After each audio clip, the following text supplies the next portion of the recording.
Friends, welcome back to AppIQ, and in this video I'm going to show you how to customize your Samsung keyboard toolbar. So all you have to do is just find somewhere on your phone where you can type. For example, I'm going to swipe up and tap into the search option there, and you will see that I know of my keyboard available. Now all you have to do is just simply click the three dots on the upper right hand side of the keyboard, and you will see that you have other options here or features that you can add to the toolbar.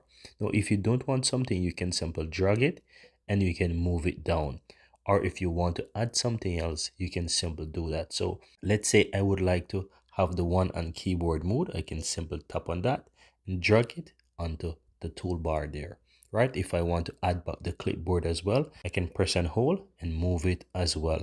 And that's it, guys. Once you're finished, just simply tap the down button. And once you tap anywhere again on your phone where you want to use the keyboard, you will see that the toolbar is customized from your keyboard. And that's it. Very easy and very simple.